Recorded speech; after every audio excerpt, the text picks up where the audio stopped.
Assalamualaikum warahmatullahi ta'ala wabarakatuh.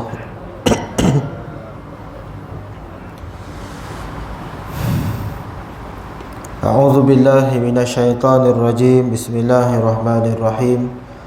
Alhamdulillahi rabbil alamin, wassalatu wassalamu ala asyrafil anbiya'i wal mursalin wa ala alihi wa ashabihi ajma'in. Allahumma salli wa sallim ala sayyidina Muhammad wa ala alihi wa ashabihi wa man tabi'ahum bi ihsanin ila yaumiddin. Rabbi shrah li sadri wa yassir li amri wahlul 'uqdatam min lisani yafqahu qawli. Qalu subhanaka la ilma lana illa ma 'allamtana innaka antal alimul hakim. Amma ba'd. Alhamdulillah, yang saya hormati Tuan Pengerusi, yang saya hormati Tuan Imam, Tuan Bilal, tuan-tuan guru, ahli jawatan kuasa masjid, muslimin muslimat yang dirahmati Allah. Pertamanya, sama-sama kita mengucapkan syukur kepada Allah Subhanahu wa ta'ala.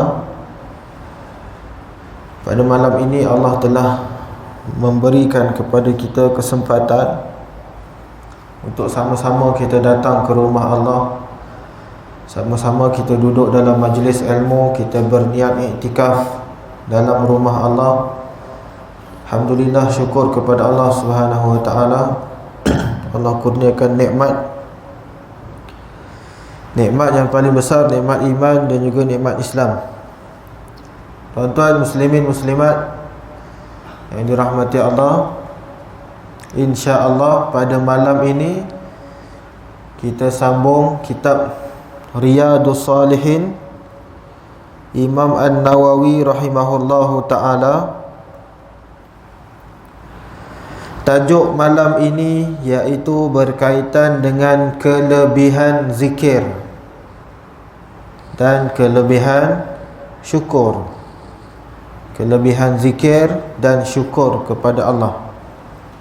Pada pertemuan minggu lalu, saya telah kongsikan hadis-hadis, ayat ataupun surah yang memiliki kelebihannya yang tersendiri dan mempunyai manfaat dan fadilat dia. Jadi kalau kita amalkan surah-surah itu, maka kita akan dapat manfaatnya. Jadi antara surah yang saya sebut adalah surah Al-Fatihah, surah Al-Ikhlas, surah Al-Falaq, surah An-Nas, surah Al-Baqarah, ayatul kursi, dua ayat akhir surah Al-Baqarah, 10 ayat awal surah Al-Kahfi, dan juga surah Ali Imran. Itu antara surah-surah yang disebut dalam kitab ni. Dan boleh jadi dalam kitab yang lain ada hadis ataupun surah yang lain tentang kelebihannya. Jadi insya-Allah malam ni kelebihan zikir. Tuan-tuan yang dirahmati Allah, Allah Subhanahu wa ta'ala berfirman dalam surah Al-Ahzab ayat 41 hingga 42. Ya ayyuhallazina amanu dzkurullaha dzikran katsira wasabbihuhu bukratan wa asila. Wahai orang-orang yang beriman, berzikirlah kepada Allah dengan zikir yang sebanyak-banyaknya, dan bertasbihlah kepada Allah pada waktu pagi dan petang. Al-Ahzab 41-42.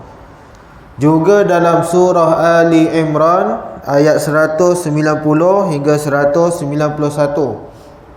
Allah berfirman, Inna fi khalqis samawati wal ardi wa ikhtilafil laili wan nahar la ayatin li ulil albab الذين يذكرون الله قياما وقعودا وعلى جنوبهم wa yatafakkaruna fi khalqis samawati wal ard rabbana ma khalaqta hadza batila subhanaka faqina azaban nar. Ali Imran 191. Maksud dia apa? Sesungguhnya pada kejadian langit dan bumi dan pertukaran malam dan siang terdapat tanda-tanda kekuasaan, kebijaksanaan dan keluasan rahmat Allah bagi orang yang berakal. Iaitu siapakah mereka yang disebut oleh Allah sebagai orang yang berakal? Iaitu orang-orang yang menyebut dan mengingati Allah sambil mereka berdiri, sambil mereka duduk, dalam keadaan berbaring, serta mereka memikirkan penciptaan langit dan bumi. Dan mereka berkata, wahai Tuhan kami, tiadalah Engkau menciptakan ini dengan sia-sia. Maha suci Engkau, maka peliharalah kami daripada seksa api neraka. Ali Imran 190-191. Jadi tuan-tuan muslimin muslimat yang dirahmati Allah, kedua-dua ayat yang saya baca tadi, dua petikan ayat tadi, nak menyeru ataupun mengajak kepada kita supaya memperbanyakkan zikir kepada Allah. Allah suruh kita zikir dengan sebanyak-banyaknya pada waktu pagi dan juga petang. Dan juga sebagai tanda orang yang berakal, orang yang berfikir, iaitu mereka yang banyak berzikir. Sama ada mereka berdiri, mereka duduk, mereka baring, dalam keadaan apa sekalipun, mereka akan berfikir tentang Allah Subhanahu Wa Taala. Dia pergi mana-mana pun dia akan tengok, oh ini adalah kehebatan ciptaan Allah. Dia pergi keluar, dia pergi jalan-jalan, oh dia tengok ini adalah keagungan dan kebesaran Allah. Itu maksudnya berzikir, memikirkan tentang Allah Subhanahu Wa Taala. Jadi tuan-tuan, dalam ayat ini ada asbabun nuzul. Setiap ayat Al-Quran ada sebab penurunan dia. Setiap ayat Al-Quran ada kisah ataupun sebab diturunkan ayat itu. Dalam ayat Ali Imran ini, satu riwayat daripada Ibnu Abbas radhiyallahu taala anhuma, bila masa diturunkan ayat ini, satu ketika orang kafir Quraisy, mereka datang kepada orang Yahudi dan mereka bertanya, wahai orang Yahudi, apakah mukjizat yang dibawa kepada Musa alaihi salam kepada kamu semua? Jadi orang Quraisy ini dia datang kepada orang-orang Yahudi, dia tanya, kamu beriman kepada Nabi Musa, katanya. Kamu kata kamu ikut pengikut Nabi Musa. Apa mukjizat yang Allah bagi pada Musa alaihi salam? Maka orang Yahudi pun kata, oh Nabi Musa mempunyai mukjizat tongkat. Yang mana kita sedia maklum, tongkat Nabi Musa boleh ditukar menjadi ular. Tongkat Nabi Musa membelah laut. Itu contoh dia. Dan tangannya dilihat putih bercahaya. Itu mukjizat Nabi Musa alaihi salam. Kemudian orang Quraisy ini dia pergi kepada kaum Nasrani. Kemudian bila dah selesai jumpa orang Yahudi, mereka pergi kepada kaum Nasrani. Mereka tanya, wahai kaum Nasrani, kamu kata kamu pengikut Isa alaihi salam, apa mukjizat yang telah diturunkan kepada Isa alaihi salam? Maka mereka Nasrani pun menjawab, Nabi Isa dia mampu menyembuhkan orang buta. Satu mukjizat dia, yang mana orang buta tu daripada lahir dia buta, Nabi Isa boleh sembuhkan dia. Dan juga Nabi Isa boleh menyembuhkan orang yang berpenyakit sopak dan menghidupkan orang yang telah mati. Tuan-tuan, itu mukjizat Nabi Isa alaihi salam. Kemudian kafir Quraisy itu terus pergi menghadap dengan Nabi SAW dan berkata, wahai Muhammad, berdoalah kepada Tuhanmu agar gunung Safa ini menjadi gunung emas. Tuan-tuan, kafir Quraisy ni dia tahu Nabi Muhammad ni kalau dia berdoa confirm makbul punya. Jadi dia orang ni pergi minta kepada Nabi Muhammad, wahai Muhammad, kamu minta Bukit Safa ini. Bukit Safa tu dekat mana? Yang tuan-tuan pergi umrah Mekah tu, Bukit Safa dan Marwah, dekat situ. Salah satu bukitnya namanya Bukit Safa, tuan-tuan sa'i tu. Jadi kafir Quraisy ni kata, Muhammad, kau minta gunung Safa ini jadi gunung emas. Maka Nabi SAW pun berdoa. Nabi minta doa tu. Nabi doa supaya dijadikan gunung emas. Maka Allah turunkan ayat ini. Allah kata apa? Sesungguhnya pada kejadian langit dan bumi dan pertukaran malam dan siang terdapat banyak tanda-tanda kekuasaan Allah. Kenapa dia orang ni nak minta Nabi suruh tukar kepada bukit emas? Dia nak tunjuk supaya Nabi tunjukkan mukjizat dia. Dia nak suruh Nabi tunjukkan mukjizat. Kalau betul kamu ni Nabi pesuruh Allah, tunjukkan mukjizat kamu. Maka Nabi pun berdoa, maka Allah turunkan ayat ini. Kalau kamu tengok sekeliling kamu, itulah dia tanda-tanda kebesaran Allah. Kata Allah dalam ayat-ayat ini. Maka ayat-ayat ini diturunkan sebagai apa? Supaya memberi petunjuk kepada mereka yang mana segala yang ada di muka bumi Allah ni ada manfaatnya kalau orang itu menggunakan akal fikirannya. Allah sebut semua yang ada di muka bumi Allah ni ada manfaat dan kegunaannya jika seseorang itu melihatnya dengan akal fikiran. Tapi kalau dia tengok saja-saja, maka dia tak nampak apa kelebihan ciptaan Allah itu. Dia tengok gunung tapi dia tak guna akal, maka dia tak nampak gunung tu apa pun. Dia tengok binatang, dia tak gunakan akal, maka dia tak nampak binatang itu apa-apa, tak ada. Dia tengok diri dia, dia tak gunakan akal, maka dia tak nampak apa kelebihan yang ada pada diri dia. Jadi tuan-tuan, Allah nak kata apa? Supaya orang kafir Quraisy ini lihat pada dunia, lihat pada dirinya sendiri, bahawasanya setiap yang Allah ciptakan ini ada manfaat bagi orang yang menggunakan akal. Tapi kalau mereka tidak menggunakan akal, maka sia-sia segala apa yang mereka lihat. Kita pergi zoo contohnya, kita tengok, oh hebat binatang ni, cantik, besar. Badak ni cantik, cantik pula, besar. Badak cantik, mana cantik? Badak ni besar ya. Sebab apa? Sebab Allah cipta dia begitu. Kalau kita guna akal fikiran, ada kelebihannya.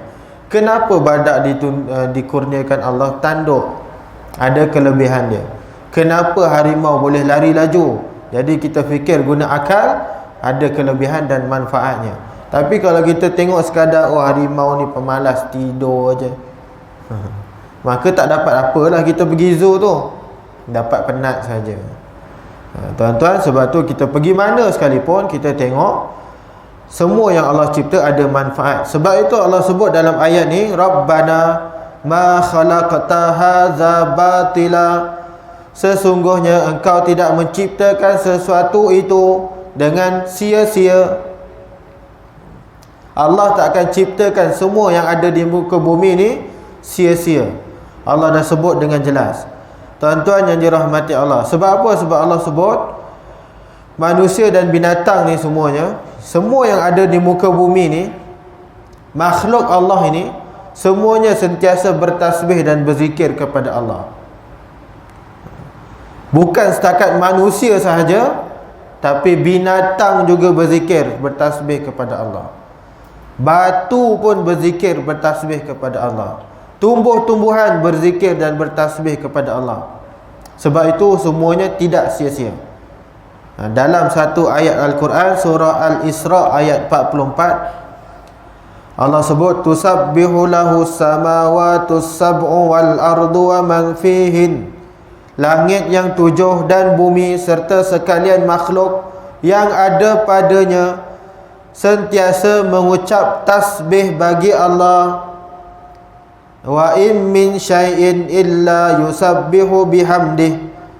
walakin la tafqahuna tasbihahum, dan tiada sesuatu pun melainkan bertasbih dengan memujinya. Semua yang ada di muka bumi ni tuan-tuan, semua bertasbih dan berzikir. Cuma apa masalah dia? Walakin kamu ni la tafqahuna tasbihahum, kamu tak tahu cara mereka bertasbih tu macam mana. Kita manusia takkan faham macam mana kucing bertasbih, tak tahu. Kita takkan nampak bagaimana cara burung bertasbih, tak tahu. Tuan-tuan, sebab tu Allah sebut semua yang ada di muka bumi bertasbih, tapi yang tak tahu itu kamu, manusia, takkan nampak. Jadi tuan-tuan tak perlu nak carilah macam mana. Cari kucing kat rumah, kau tasbih macam mana? Tak payah tanya. Tak payah tanya tuan-tuan, dia tahu cara dia buat. Nanti saya bagi contoh. Tuan-tuan, dalam hadis Nabi sebut semua makhluk itu bertasbih, cuma kita sahaja yang tak tahu bagaimana cara mereka bertasbih. Contoh dia, dalam ayat Al-Quran Allah sebut guruh di langit itu adalah cara tasbih langit. Tuan-tuan, guruh itu cara langit bertasbih. Jadi tuan-tuan tak perlu heran, tak perlu pelik. Itu cara dia langit bertasbih. Dalam satu hadis Abdullah bin Amru telah mengatakan Rasulullah sallallahu alaihi wasallam melarang untuk membunuh katak. Siapa suka bunuh katak? Katak tu tak mengganggu, tapi buat pancing je kot. Tuan-tuan, Nabi melarang membunuh katak. Kalau katak tu mengganggu, bolehlah kita bunuh dia. Kenapa Nabi larang tuan-tuan? Kerana apa? Nabi bersabda, naqiquha tasbihun. Nabi sebut suara katak itu adalah tasbihnya. Selalu kita dengar suara katak ni bila panggil hujan, rupa-rupanya dia bertasbih tuan-tuan. Itu cara dia bertasbih, memuji Allah. Dia bukan panggil hujan pun. Itu kita je yang kata ni katak ni panggil hujan ni. Tak, dia bertasbih. Dia sedang bertasbih. Itu dia dalam satu hadis riwayat Imam An-Nasa'i. Itu kata Nabi yang sebut ni adalah hadis Nabi SAW. Contoh lain, apakah makhluk yang bertasbih? Contoh, ada satu ketika Nabi SAW sedang menjamu selera ataupun sedang makan. Maka waktu itu Nabi makan bersama dengan sahabat-sahabatnya. Ada seorang sahabat namanya Abdullah bin Mas'ud radhiyallahu taala anhuma. Dia kata apa? Laqad kunna na'kulu at-ta'ama ma'an nabiy sallallahu alaihi wasallam wa nahnu nasma'u tasbihat ta'am. Kata dia apa? Sesungguhnya waktu kami sedang makan bersama dengan Nabi sallallahu alaihi wasallam, kami terdengar makanan bertasbih dalam keadaan sedang dimakan. Makanan tengah bertasbih dalam keadaan dia sedang dimakan. Hadis ini hadis sahih riwayat Imam Al-Bukhari. Nak kata apa? Makhluk juga bertasbih kepada Allah, berzikir. Itu makhluk tu yang tak ada akal, yang tak ada fikiran. Mereka juga bertasbih kepada Allah. Ada satu kisah juga daripada Abu Zar Al-Ghifari radhiyallahu ta'ala anhu. Beliau berkata, sesungguhnya aku menyaksikan Rasulullah sallallahu alaihi wasallam di dalam sebuah halaqah. Satu ketika itu Nabi duduk bersama dengan sahabat-sahabatnya dalam satu halaqah, dalam satu majlis ilmu, majlis zikir. Dan di tangan Nabi itu ada batu kerikil. Batu. Nabi sedang pegang batu. Dan tuan-tuan yang dirahmati Allah, apa yang berlaku pada batu itu? Dan Abu Zar kata, aku ternampak batu itu bertasbih di telapak tangan Nabi sallallahu alaihi wasallam. Batu berzikir. Kemudian batu itu diserahkan kepada Abu Bakar batu itu juga berzikir kepada Allah, bertasbih. Abu Bakar menyerahkan batu itu kepada Umar. Umar pun dipegang, batu itu tetap berzikir. Kemudian dia bagi pada Saidina Osman, pun berzikir batu itu di tangannya. Sampai kepada Saidina Ali, dia bagi pada Ali, pun berzikir batu kerikil itu di tangan Saidina Ali. Kemudian Ali bagi salah seorang sahabat yang lain, maka berhenti batu kerikil itu berzikir. Jadi batu kerikil ini dia berzikir hanya pada Nabi dan juga 4 orang sahabat Nabi ni, Khulafaur Rasyidin. Jadi bila Abu Bakar pegang, Umar pegang, Osman pegang, Ali pegang, batu kerikil tu bertasbih kepada Allah Subhanahu Wa Taala. Itu nak buktikan apa? Bahawasanya makhluk itu juga bertasbih dan berzikir kepada Allah. Hadis ini riwayat Imam At-Tabrani. Tuan-tuan yang dirahmati Allah, itu batu. Tadi saya sebut apa? Batu, makanan, katak berzikir. Katak pun berzikir, rajin katak ni. Lagi apa? Semut juga bertasbih kepada Allah Subhanahu Wa Taala. Dalam satu riwayat hadis Nabi sallallahu alaihi wasallam, Rasulullah menceritakan kepada sahabat-sahabatnya bahawa pada zaman dahulu Nabi Musa alaihissalam pernah duduk di bawah pohon. Nabi cerita Nabi Musa sedang duduk di bawah satu pohon yang rindang. Tiba-tiba waktu saat bersantai itu, dia merasa badannya sakit, digigit semut. Nabi Musa waktu dia relax-relax dekat pokok tu, boleh jadi kena gigit semut, kata Nabi sallallahu alaihi wasallam. Dia tengah relax, semut gigit badan Nabi Musa alaihissalam. Nabi Musa pun marah dan dia suruh apa? Bila Nabi Musa dah kena gigit semut tu, Nabi Musa arahkan pasukannya, wahai pasukan, kau pergi bakar rumah semut tu. Dah kena gigit kan? Macam kita lah, gigit kerengga, kita bakar kerengga. Kita pergi bakar semut. Bakar, reset semut, bunuh semut tu. Maka Nabi Musa pun buat benda yang sama. Dia kena gigit, Nabi Musa kata pada pasukannya, tolong bakar rumah semut ni, sebab aku telah digigit oleh semut. Tuan-tuan yang dirahmati Allah, namun Nabi Musa ditegur oleh Allah Subhanahu Wa Taala atas perbuatannya itu, hanya kerana kamu digigit oleh seekor semut lalu kamu membinasakan sebuah umat yang bertasbih kepada Allah. Tuan-tuan, Nabi kata apa? Wahai Musa, Allah tegur Nabi Musa, wahai Musa, kamu baru kena gigit, kamu nak hapuskan satu umat yang mana umat yang sentiasa bertasbih kepada Allah, iaitu semut. Nak kata apa kat hadis ni? Nabi nak sebut semut tu satu makhluk yang rajin bertasbih kepada Allah. Yang kita duduk picit-picit tu, dia lari jalan, semut kita picit, semut kita pijak. Tuan-tuan, semut pun bertasbih kepada Allah, selamba je kita pijak. Tuan-tuan, hadis ini hadis sahih riwayat Imam Bukhari dan Imam Muslim. Tuan-tuan yang dirahmati Allah, itu nak tunjukkan bahawasanya makhluk yang lain selain daripada manusia juga berzikir dan bertasbih kepada Allah.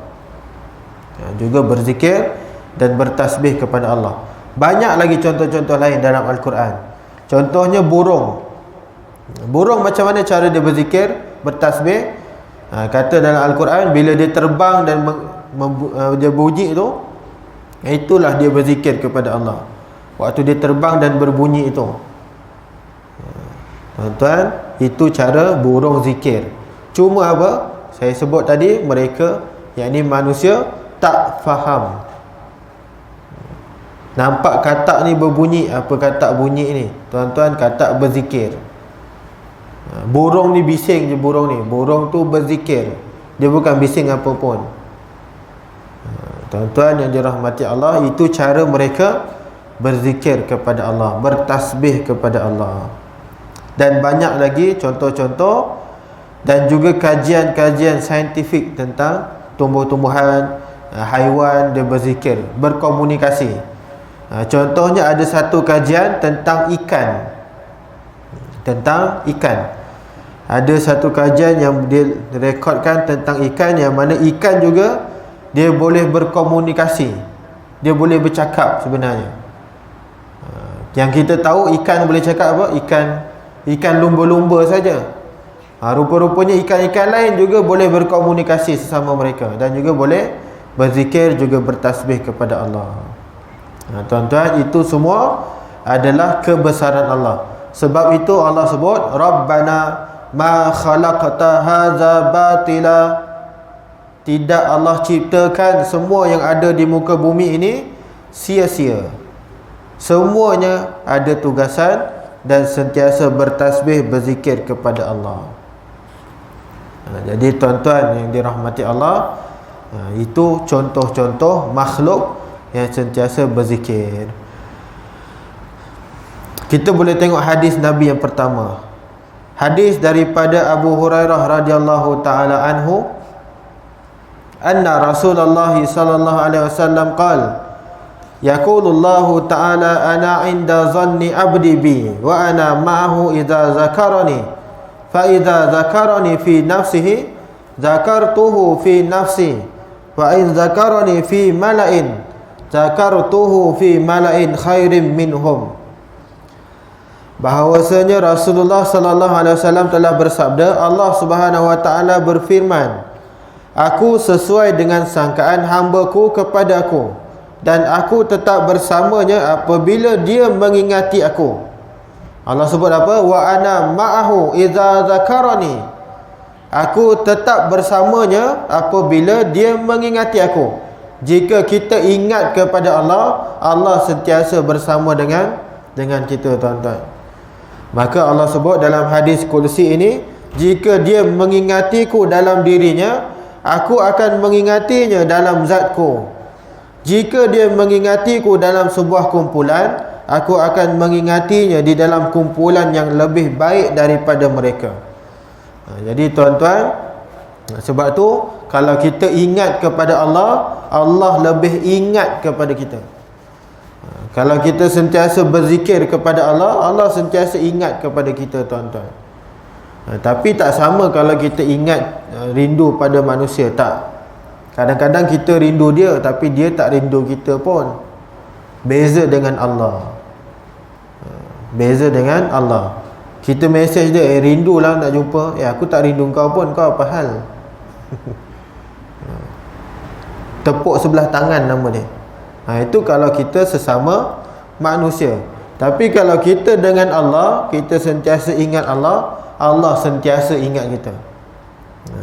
Tuan-tuan, cara dia macam mana? Sentiasa berzikir kepada Allah. Sebab itu Nabi SAW pernah sebut dalam satu hadisnya, Nabi kata apa? Ayyul ibadu afdalu darajatan indallahi yaumal qiyamah. Nabi pernah ditanya oleh seorang lelaki. Lelaki ni ditanya, wahai Rasulullah, apakah dia hamba yang paling tinggi darajatnya di sisi Allah pada hari kiamat kelak? Tuan-tuan, dia tanya apa? Hamba yang paling tinggi darajat dia di sisi Allah pada hari kiamat kelak.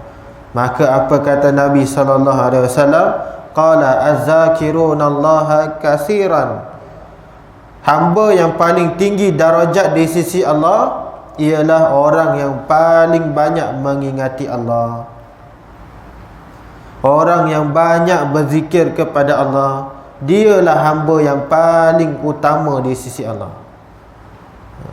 Tuan-tuan, jadi kalau kita nak jadi hamba yang terbaik di sisi Allah, adalah dengan cara kita banyakkan berzikir kepada Allah. Kemudian dalam hadis yang lain Nabi sebut, inginkah kamu aku bagi tahu kepada kamu tentang amalan yang paling baik?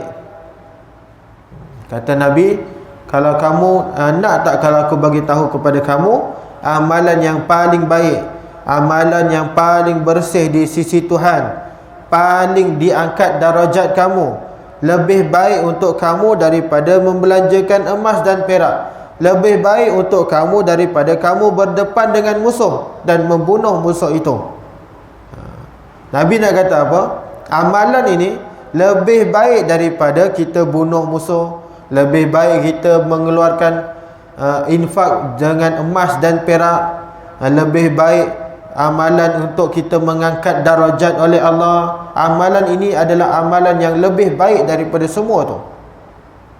Maka sahabat pun kata, apakah itu ya Rasulullah? Maka Nabi pun sebut, zikrullahi azza wa jalla. Amalan tu mudah aja, zikir kepada Allah, ingat pada Allah. Amalan zikir ini lebih baik jika kamu berbanding bermusuh dengan orang lain, berdepan dengan musuh. Kamu pergi musuh tu, kamu penggal, zikir lagi bagus. Zikir, amalan zikir lebih baik. Amalan zikir ini lebih baik daripada kamu menginfakkan emas pada jalan Allah. Nak kata apa? Perbuatan ini, amalan ini lebih tinggi manfaat dia. Habis tu Ustaz, tak payahlah kita bagi sedekah. Tak boleh juga macam tu. Tak bolehlah kita pergi berperang Ustaz, jangan juga macam tu. Jadi kalau kita buat dua-dua itu lagi bagus. Kita sedekah pun kita buat, sambil itu kita rajin banyak berzikir kepada Allah. Itu amalan yang paling bagus. Jadi tuan-tuan, ada seorang tabi'in ni namanya Abdullah bin Ghalib. Abdullah bin Ghalib ni tuan-tuan, dia 24 jam berzikir kepada Allah. Waktu tidur taklah. Kan saya dah sebut dah, waktu tidur tak berzikir. Itu apa? Dengkur. Waktu tidur kita tak berzikir. Kalau berzikir tu memang hebat lah. Yang berzikir 24 jam, waktu tidur pun dia berzikir, Masya Allah, hebat. Si isteri dia kata, suami saya berzikir Ustaz waktu tidur. Dia mengigau pun dia sebut subhanallah, subhanallah. Hebat betul loh. Tuan-tuan, Abdullah bin Ghalib setiap kali setiap keadaan dia buat, dia akan sentiasa berzikir kepada Allah. Satu ketika tu Abdullah bin Ghalib terbunuh dalam satu peperangan. Abdullah bin Ghalib terbunuh dan jenazahnya itu ditanam oleh Sa'id bin Zaid. Sa'id bin Zaid ditanam jenazah Abdullah bin Ghalib. Waktu ditanam tu tuan-tuan, keluar daripada tanah kuburnya bau satu wangian seperti bau minyak wangi. Waktu ditanam Abdullah bin Ghalib ini, keluar satu bau daripada kubur dia, wangian seperti minyak wangi. Kata Malik bin Dinar, waktu aku menanam dia, jenazah tersebut, aku ambil satu bahagian tanah kubur tu, kita simpan dalam kantong, dia kata. Dan bau tanah itu masih lagi berbau wangi walaupun selepas beberapa hari. Itu amalan Abdullah bin Ghalib kerana dia sentiasa berzikir kepada Allah. Kuburnya bau wangi. Kubur dia bau wangi. Sampaikan tanah kubur tu dia ambil, dia simpan dalam beg. Beberapa hari pun masih bau wangi lagi tanah kubur tu. Tuan-tuan, ini bukan satu amalan yang kita boleh buat lah sebenarnya. Tak adalah saya suruh, Ustaz boleh tak saya ambil tanah kubur kita simpan. Itu tak payahlah. Ini antara tabi'in sahaja. Tabi'in ini hanya nak cuba, dia nak ambil, dia nak simpan, dia nak cium bau tu. Lepas tu dia buang juga. Tapi kita ni tak, kita ambil tanah kubur, tak apa kita buatnya. Ambil tanah kubur kita simpan, ambil berkat dan sebagainya. Itu adalah satu perbuatan syirik kepada Allah, satu perbuatan khurafat. Jadi itu tak boleh buat. Tuan-tuan, ini tabi'in yang buat. Malik bin Dinar dia buat untuk cium bau wangi tersebut sahaja. Dia bukan puja pun kubur tu, tak. Kemudian ada satu lagi riwayat Al-Hafiz Ibn Abid Ad-Dunya. Dia kata apa? Aku pernah mendengar bahawa Nabi SAW bersabda, syurga itu dibina dengan zikir. Syurga itu dibina dengan zikir kepada Allah. Apabila zikir itu terhenti, maka berhenti jugalah malaikat yang bekerja membangunkannya.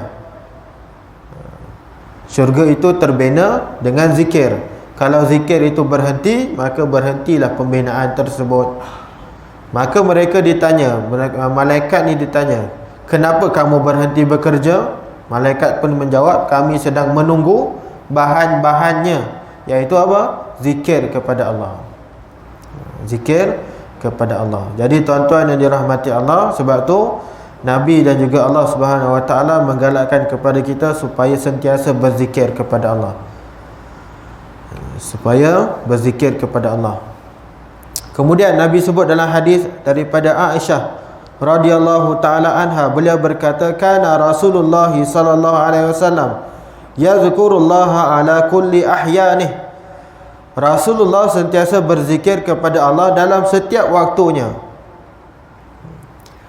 Yang berzikir kepada Allah 24 jam ni hanya Nabi sahaja. Waktu dia jaga pun dia berzikir kepada Allah, waktu dia tidur pun dia ingat Allah. Ini hanya Nabi dan Rasul sahaja. Sebab tu Nabi pernah sebut, tanamu ainai wala tanamu qalbi. Yang tidur tu mata saja, tapi hati aku tak tidur, kata Rasulullah. Walaupun mata tidur, tapi hatinya sentiasa berzikir kepada Allah. Itu Muhammad Rasulullah. Itu hanya para Nabi dan juga para Rasul, yang mana waktu dia tidur pun dia ingat Allah. Waktu dia pejam mata pun dia akan ingat kepada Allah. Tak sama dengan manusia seperti kita, yang mana kita ni waktu tidur pun memang tak adalah nak ingatnya. Kita tidur, kita buat apa? Mimpi. Boleh jadi kita mimpi yang bukan-bukan, macam-macam. Tapi Nabi tidak.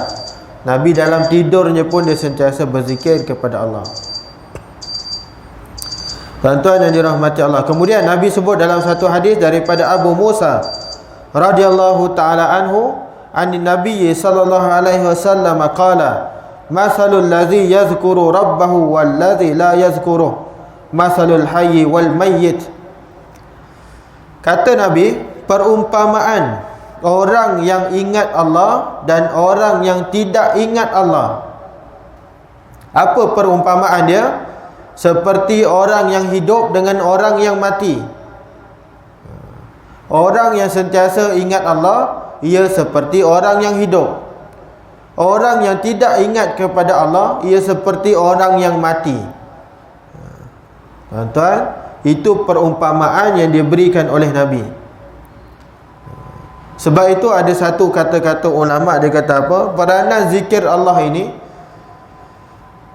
peranan zikir bagi hati adalah sama seperti air bagi ikan. Apa fungsi zikir bagi hati? Sama seperti fungsi air bagi ikan. Kalau ikan itu dia tak dapat air, apa jadi pada dia? Ikan itu mati. Begitu juga dengan hati manusia. Kalau hati manusia ni tak dapat zikir, maka hati ni akan mati, tuan-tuan. Seperti ikan yang tak dapat air. Ikan kalau kita keluarkan dia, hanya beberapa saat sahaja dia akan mati. Begitu juga dengan hati kita ni, tuan-tuan. Kalau kita tak sentiasa berzikir, tidak pernah berzikir kepada Allah, lama-lama hati ni jadi apa? Mati. Hati jadi keras. Hati jadi batu, tuan-tuan, keras, mati. Sebab tu Nabi bagi perumpamaan beza antara orang yang zikir dengan orang yang tidak zikir. Seperti orang yang hidup dengan orang yang mati. Yang zikir itu orang yang hidup, orang yang tidak berzikir seperti orang yang mati. Jadi tuan-tuan, sebab itu kita perlu sentiasa berzikir kepada Allah supaya hati kita sentiasa lembut, hati kita tidak keras. Ini antara amalan yang boleh kita buat, zikir kepada Allah. Lepas-lepas ni ada tajuk-tajuk apa amalan-amalan ataupun zikir-zikir yang boleh kita baca.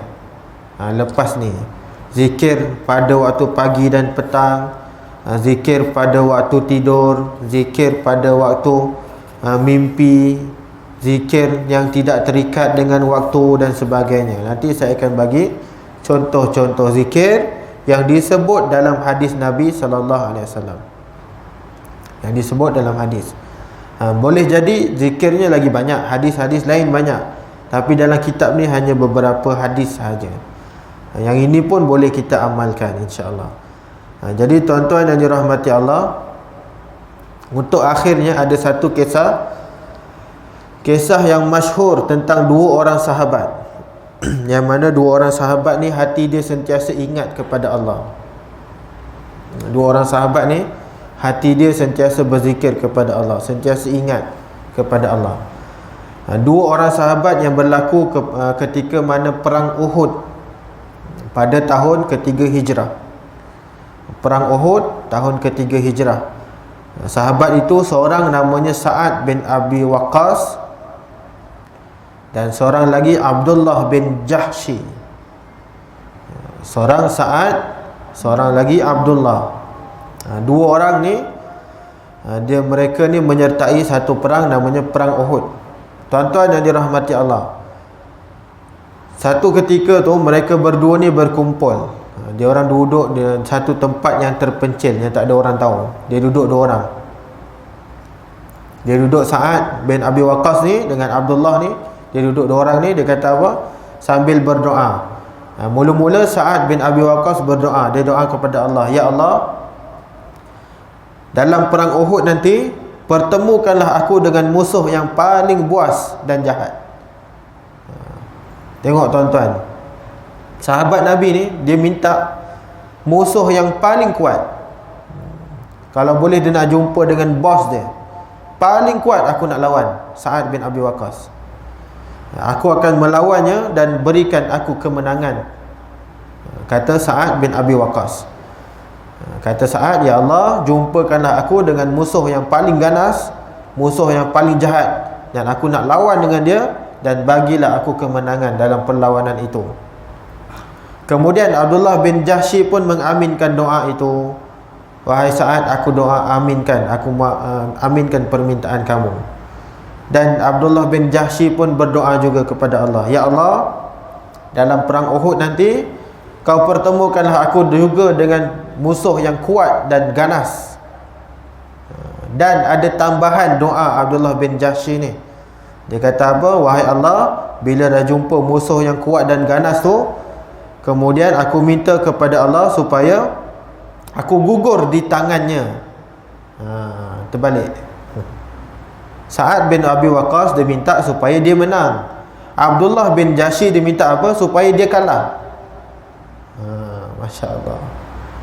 Dia minta supaya dia kalah dalam peperangan itu. Dan bukan itu saja, dia minta apa? Supaya musuhnya itu memotong hidung dan telinga dia. Dia dah lah minta dia nak kalah. Dia nak minta mati syahid lah tu. Dia bukan nak kalah pun, dia nak mati syahid. Dan bukan itu saja, dia minta supaya musuh dia tu potong hidung dan telinga dia. Tuan-tuan, kenapa dia buat macam ni? Sebab dia dah rindu kepada Allah, dia nak dapat mati syahid. Ketika peperangan Uhud berakhir, ternyata Allah memakbulkan doa Abdullah bin Jahshi. Allah memakbulkan doa. Maka bila sahabat cari jenazah Abdullah bin Jahshi ni, dia jumpa jenazah dia, dan dia memang nampak terang-terang, sahabat nampak yang mana hidung dan telinga Abdullah bin Jahshi ni terpotong. Dan bukan itu saja, tubuhnya digantung dengan seutas tali. Tubuhnya digantung dengan seutas tali. Tuan-tuan yang dirahmati Allah, inilah seorang sahabat yang mana dia sentiasa zikir, ingat kepada Allah, sampaikan dia nak mati dalam peperangan supaya dia dapat apa? Mati syahid dan berjumpa dengan Allah. Sampai macam tu permintaan dia. Dia masuk perang, ya Allah, jumpakanlah aku dengan musuh yang paling kuat. Tak nak yang lembik-lembik, yang kuat sekali aku nak. Dan kalau boleh biar aku mati dekat tangan dia. Lain macam doa dia. Tuan-tuan, jadi kalau kita askar ke tentera, kita tak pernah doa macam ni. Ya Allah, aku takut mati. Kita lain. Sepatutnya kita doa supaya apa? Supaya kita mati syahid. Yang itu lagi bagus. Seperti mana yang dilakukan oleh sahabat Nabi ini. Cita-cita apa? Mati syahid, cita-cita dia. Tuan-tuan yang dirahmati Allah, ini contoh sahabat yang mana hati dia sentiasa terikat dengan Allah, sentiasa berfikir tentang Allah, sentiasa ingat kepada Allah. Jadi bila dia perang pun dia ingat pada Allah, dan dia nak mati dalam mati syahid.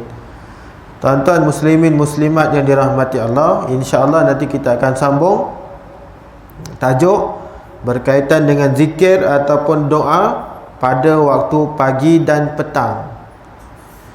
Zikir dan juga doa yang kita boleh baca dan boleh amalkan pada waktu pagi dan petang.